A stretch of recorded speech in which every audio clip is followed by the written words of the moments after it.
Good morning on this Friday, guys. Hey, if you look at your paper packet, you literally are given a blank sheet of paper. Well, I guess with one line of directions on it. You guys need to make your own flow chart.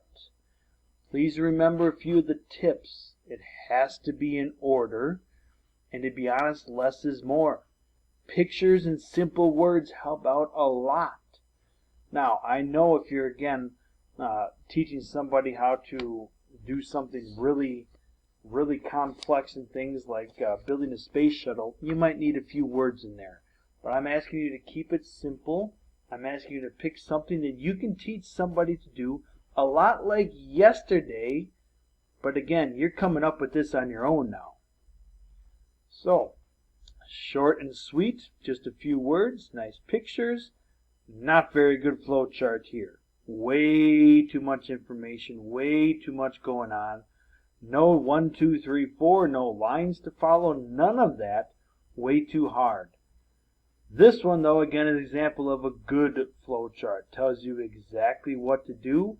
Just a few words, nice pictures, and you're good. Here is another one. This, as you can see, is the food chain. I like, going back to science, how we have the sun here. The sun is the source of all energy, right? But you can follow along here. It's got nice, simple pictures. It's got nice, few words. And it's very clearly where to start. You start at number 1, follow the arrows to 2, to 3, to 4, and back to here. And this is not going back to our science there, right? We have producers. It all starts with the sun, as it says. Plants use the sun's energy to make food through the process of photosynthesis. So there's plants. Then it goes to primary consumers, or herbivores. Plant eaters are herbivores. Then it goes to 3 secondary consumers, or what comes second. Meat eaters are carnivores. And then, when all those things die, we have decomposers like fungi and bacteria, which put the nutrients back into the ground to help the producers. And so you can see this nice continuous, really the flow chart. But again, why is this nice? It's simple, nice and easy to follow. You know exactly where to start. Neat pictures, simple writing. We're good to go. Here's another one, and again, yours doesn't have to be on animals, but here's another nice life cycle, which in and of itself is a flow chart. The one thing I would ask is that you put a 1 here so you know where to start, but again, even with your background knowledge, you probably know that it has to start with the egg. Well, the egg hatches and it turns into a caterpillar. The caterpillar makes this little cocoon here, or pupa, what they call that, and then it comes out and it's a butterfly, and then the butterfly lays the eggs, and then that life cycle starts again. This is just a nice, easy, simple flow chart. Not a lot of writing, simple pictures, easy to follow. Good to go. Less is more. Here's your assignment. Sorry, 2 lines worth of things. Again, page 306 and 307 can help you. But I'm asking you to please design and color your own flow chart. You can even take yesterday's how-to thing that you did with that, boxes going down. You can take that, but now I'm asking you to do this.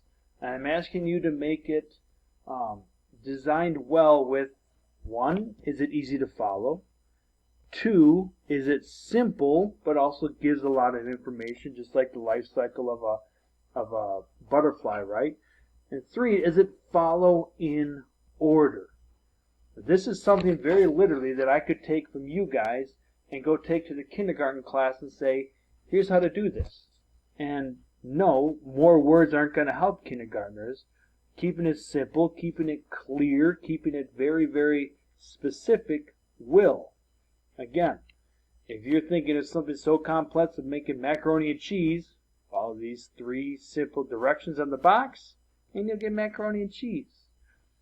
You may not steal these examples, but these are 3rd grade examples from the past.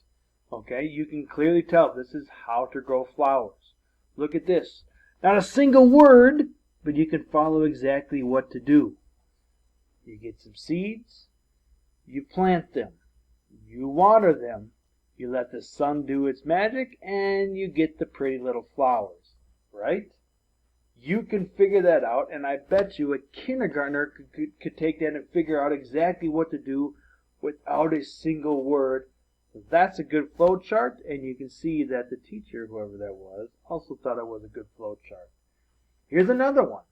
Again, how to draw a cardinal. Now, I told her how to spell cardinal right, but you start right here, and notice what she did is she went step by step. She didn't go from here to here.